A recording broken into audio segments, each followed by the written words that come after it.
پھر غزوہ احد میں بہت سارے معجزات بھی رونما ہوئے، اور ان معجزات کو جب صحابہ کرام نے دیکھا تو ان کا رسول اللہ صلی اللہ علیہ وسلم پر اور ایمان بڑھ گیا تھا.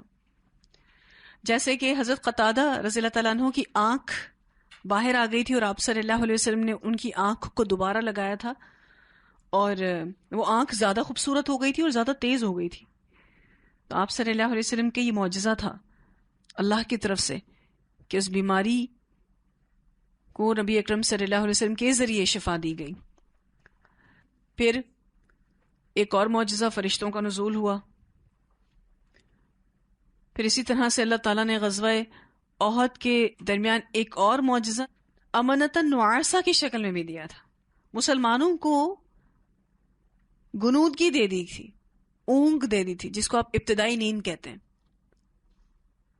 چند لمحوں کی ایسی نیند جس میں مسلمان سارے تر و تازہ ہو گئے، فریش ہو گئے. حالانکہ ڈپریشن میں نیند نہیں آتی. آج بھی آپ دیکھیں جو ڈپریشن کا مریض ہوتا ہے اس کو کیا دیا جاتا ہے؟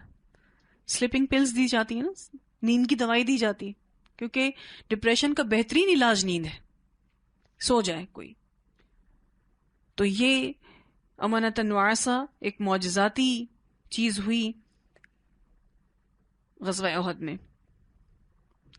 ایک شخص تھا جس کا نام کزمان تھا. نبی اکرم صلی اللہ علیہ وسلم نے اس شخص کی طرف اشارہ کر کے کہا کہ یہ جہنمی ہے. اب صحابہ کرام سارے پریشان ہو گئے کہ یہ تو لشکر اسلامی کی طرف سے آیا ہوا ہے، اتنا بہادر کہ اس نے کتنے کفار کو قتل کیا. روایت میں آتا ہے 9 یا 10 کفار کو اس نے قتل کیا. لیکن نبی اکرم صلی اللہ علیہ وسلم نے اس شخص کے بارے میں قول فیصل دے دیا تھا کہ یہ جہنمی ہے. اب جو صحابہ کرام تھے وہ بڑی حیرت میں تھے. کچھ صحابہ اس کا تعقب کرنے لگے کہ کیا وجہ ہے کہ آپ صلی اللہ علیہ وسلم نے اس کے لیے جہنمی ہونا کہا ہے. تو صحابہ کرام کو معلوم ہوا کہ کفار سے جنگ کرتے کرتے اس کو کئی زخم آ گئے تھے، جس کی یہ تاب نہ لا سکا اور اس نے خودکشی کر لی. تو یہ رسول اللہ صلی اللہ علیہ وسلم کی رسالت پر دلیل تھی کہ آپ نے پہلے سے بتا دیا تھا کہ یہ شخص جہنم میں جائے گا. اس کا نام کزمان تھا. ایک اور معجزہ بھی جو کہ کئی سالوں کے بعد رونما ہوا، جس کا تعلق شہدائے احد سے تھا. تقریباً 46 سال کے بعد سیدنا معاویہ رضی اللہ تعالی عنہ نے احد کے پیچھے والی زمین خرید کر آبپاشی کے لیے کنویں کھدوائے تھے، جس کی وجہ سے کچھ قبریں جو ہیں وہ ادھڑ گئی تھی. شہدائے احد کی قبریں ادھڑ گئی تھی. تو تقریباً 46 سال کے بعد شہدائے احد کی قبریں جب ادھریں تو لاشیں بالکل سلامت اور تر و تازہ تھیں کہ جیسے ان کو ابھی ابھی دفنایا گیا ہے. ابھی ابھی دفنایا گیا ہے 46 سال کے بعد بھی. پھر وہ جو قبریں تھیں ان کو محفوظ مقامات پر منتقل کر دیا گیا تھا.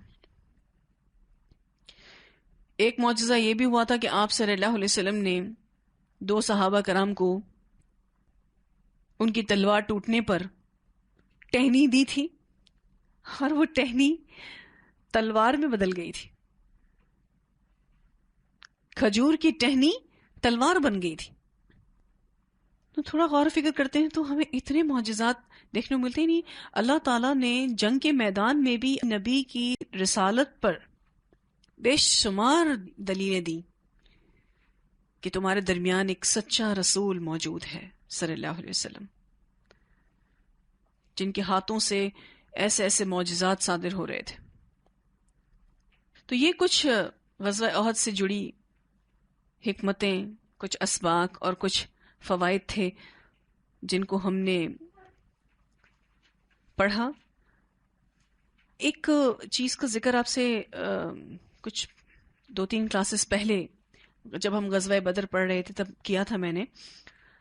حضرت فاطمہ رضی اللہ تعالیٰ عنہ کی شادی کا جو واقعہ ہم نے پڑھا تھا، آپ کو اس کی ڈیٹیلز دی تھی کہ رسول اللہ صلی اللہ علیہ وسلم کی 4 بیٹیاں حضرت خدیجہ رضی اللہ تعالیٰ عنہ کے بطن سے تھیں، اور سب سے چھوٹی جو تھیں وہ سیدہ فاطمہ رضی اللہ تعالیٰ عنہ تھیں. ان کی پیدائش نبی اکرم صلی اللہ علیہ وسلم کی بعثت سے 5 سال پہلے ہوئی تھی. یعنی آپ صلی اللہ علیہ وسلم کے نبی بننے سے تقریباً 5 سال پہلے حضرت فاطمہ پیدا ہوئی تھیں. اس وقت قریش مکہ کعبہ کی تعمیر میں مصروف تھے. وہ ٹائم تھا جب حضرت فاطمہ پیدا ہوئی تھیں. حضرت فاطمہ سے نکاح کی درخواست رسول اللہ صلی اللہ علیہ وسلم کو سب سے پہلے ابو بکر نے بھیجی تھی. ابو بکر نے پروپوزل بھیجا تھا رضی اللہ تعالیٰ عنہ نے. پھر سیدنا عمر رضی اللہ تعالیٰ عنہ نے نکاح کا پیغام بھیجا تھا. لیکن آپ صلی اللہ علیہ وسلم نے بڑے باوقار انداز میں ان حضرات سے معذرت کر لی، یہ کہہ کر کہ فاطمہ ابھی چھوٹی ہیں، انہا صغیرۃ، ابھی یہ چھوٹی ہے. سنن نسائی میں یہ پوری روایت آتی ہے. حضرت علی سے پھر ان کا نکاح ہوا، جو کہ میں نے پورا واقعہ آپ کے سامنے رکھا تھا. حضرت علی سے نکاح کرنے کے لیے بذریعہ وحی آپ صلی اللہ علیہ وسلم کو کہا گیا تھا، اور یہ حدیث آتی ہے المعجم الکبیر للطبرانی کی.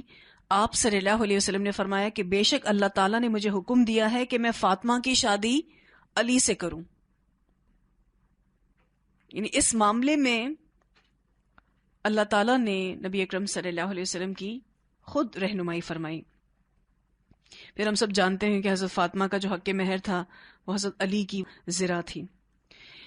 میں نے آپ کو اس کی قیمت 4 درہم بتائی تھی. یہ ابن اسحاق ہیں، یہ سیرت نگار ہیں، ان کے مطابق 4 درہم ہے. لیکن امام بیہقی کہتے ہیں کہ اس زرہ کی قیمت 400 درہم تھی، اور اس 400 درہم کی قیمت والی روایت کو ترجیح دی گئی ہے. واللہ اعلم، اللہ بہتر جانتا ہے. پھر لیکن یہ ایک ہی زرہ تھی جو کہ حضرت فاطمہ کی مہر کی رقم تھی. پھر ولیمے کا انتظام بھی کیا گیا تھا. نبی اکرم صلی اللہ علیہ وسلم نے سیدہ فاطمہ رضی اللہ تعالیٰ عنہ کی شادی جب سیدنا علی سے کر دی تو ان سے فرمایا، اے علی، شادی کرنے والے کے لیے ولیمہ ضروری ہوتا ہے. اس پر جو سعد رضی اللہ تعالیٰ عنہ تھے انہوں نے کہا کہ میرے پاس ایک مینڈھا ہے. اسی طرح سے انصار کے کچھ لوگوں نے حضرت علی کے ولیمے کے لیے گندم کے کچھ سا دیے اور ولیمے کا انتظام کیا گیا. یوں ولیمہ ہوا. حضرت فاطمہ کی اولاد میں سیدنا حسن رضی اللہ تعالیٰ عنہ اور حسین رضی اللہ تعالیٰ عنہ تھے. اس کے علاوہ ایک محسن رضی اللہ تعالیٰ عنہ بھی تھے، لیکن یہ بچپن میں ہی فوت ہو گئے تھے. ان کے علاوہ ان کی 2 بیٹیاں تھیں، ایک ام کلثوم اور ایک زینب. 5 بچے تھے حضرت علی رضی اللہ تعالیٰ عنہ اور حضرت فاطمہ کے. امام حسن، حسین رضی اللہ تعالیٰ عنہما، اور تیسرے محسن رضی اللہ تعالیٰ عنہ جو کہ بچپن میں فوت ہو گئے، اور 2 بیٹیاں تھیں ام کلثوم اور زینب رضی اللہ تعالیٰ عنہما. یہ جب سیدنا حسن پیدا ہوئے تھے جنگ بدر کے بعد، آپ یوں سمجھ لیجئے جنگ بدر کون سی ہجری میں ہوئی؟ 2 ہجری میں، ٹھیک ہے. اس کے فوراً بعد ہی حضرت فاطمہ کی شادی ہوئی تھی. 3 ہجری میں امام حسن پیدا ہوئے، ٹھیک 1 سال کے بعد. تھوڑا سا امام حسن کے بارے میں بھی آپ کو بتانا چاہ رہی تھی.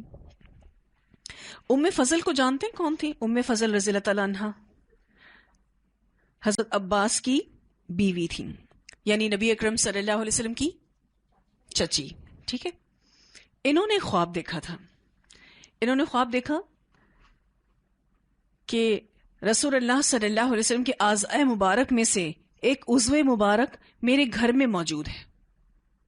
یہ خواب دیکھا تھا انہوں نے، ام فضل نے.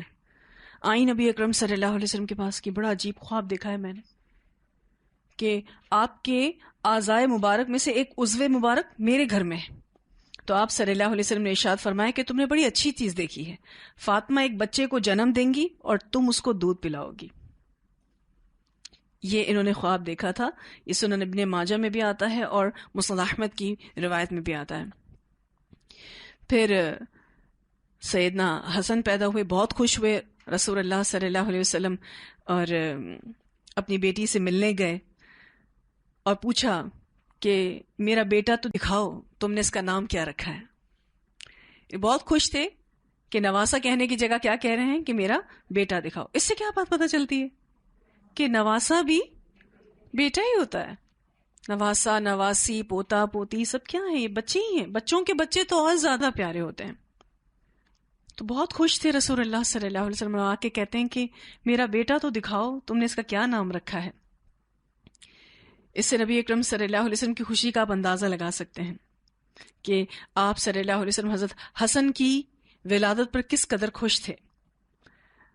اب جب نام پوچھا تو حضرت علی نے کہا کہ میں نے اس کا نام حرب رکھا ہے، حرب، جنگ۔ آپ صلی اللہ علیہ وسلم نے فرمایا نہیں، بلکہ اس کا نام حسن ہے۔ اب سیدنا علی رضی اللہ تعالیٰ عنہ جو تھے وہ اپنے بیٹے کا نام حرب اس لیے رکھنا چاہتے تھے کہ وہ خود ایک ایسے آدمی تھے جن کو جنگ بہت پسند تھی، بہت بہادر تھے۔ ان کی بہادری، ان کی شجاعت جو ہے وہ آپ سب پر واضح ہے۔ تو جیسے ہی بیٹے کی ولادت ہوئی تو انہوں نے ان کا نام حرب رکھنا چاہا، لیکن رسول اللہ صلی اللہ علیہ وسلم کی تجویز کردہ نام کو پھر برقرار رکھا گیا، حسن رکھا گیا۔ عربوں کے ہاں طریقہ تھا کہ وہ اپنے بچوں کے نام ایسے رکھتے تھے کہ جس سے دشمن پر روب آئے، ویسے نہ۔ اور حسن نام کا تصور عربوں میں تھا ہی نہیں۔ حسن کا کیا مطلب ہے؟ خوبصورت۔ اور پھر دوسرا بیٹا پیدا ہوا تو نام حسین رکھا، حسن حسین۔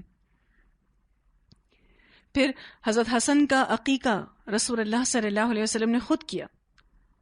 یہ فاطمہ رضی اللہ تعالیٰ عنہ آپ صلی اللہ علیہ وسلم کے پاس آئی تھی اور کہہ رہی تھی کہ میں اپنے بیٹے کا عقیقہ نہ کروں۔ آپ نے فرمایا تم اس کا عقیقہ نہیں کرو۔ کہنا یہ چاہ رہے تھے کہ میں کروں گا اس کا عقیقہ، البتہ اس کے بال مونڈ دو اور اس کے بالوں کے وزن برابر چاندی اللہ کی راہ میں صدقہ کرو۔ پھر آپ صلی اللہ علیہ وسلم نے 2 بکرے ذبح کیے تھے ان کے عقیقے پر، 2 مینڈھے ذبح کیے تھے آپ صلی اللہ علیہ وسلم۔ یہ سنن نسائی کی روایت میں آتا ہے۔ پھر ام فضل کا خواب پورا ہوا۔ حضرت فاطمہ نے رضاعت کا شرف ام فضل کو دیا اور وہ دودھ پلاتی رہی امام حسن کو۔ یہ عربوں کے ہاں کلچر تھا کہ وہ مضبوط طرح کی جو عورتیں ہوا کرتی تھیں ان سے دودھ پلوایا کرتی تھی تاکہ ان کے بچوں کے اندر ان جیسی صفات آئیں، اور جن کی عربی بہت اچھی ہوتی تھی تو وہ اپنے بچوں کو عربی سکھانے کے لیے۔ ایک مرتبہ ایسا ہوا کہ ام فضل جو ہے وہ نبی اکرم صلی اللہ علیہ وسلم سے ملوانے کے لیے امام حسن کو لے کر آئیں۔ آپ صلی اللہ علیہ وسلم کی گود میں جیسے ہی بٹھایا تو امام حسن نے پیشاب کر دیا۔ ام فضل جو تھی انہوں نے ہلکی سی چپت لگائی تو رسول اللہ صلی اللہ علیہ وسلم کو یہ منظر ناگوار گزرا۔ کہا کہ میرے بیٹے کے ساتھ نرمی سے پیش آؤ، اللہ تم پر رحم فرمائے۔ یا آپ صلی اللہ علیہ وسلم نے یہ فرمایا کہ اللہ تمہاری اصلاح فرمائے، تم نے میرے بیٹے کو تکلیف دی ہے۔ اس سے یہ پتہ چلتا ہے کہ جو چھوٹے بچے ہوتے ہیں وہ صرف اور صرف پیار کے ہی مستحق ہوتے ہیں۔ اتنا چھوٹا سا بچہ تھا، اب اس نے پیشاب کر دیا، اس کو کیا پتا تھا کہ وہ کس کی گود میں بیٹھا ہے؟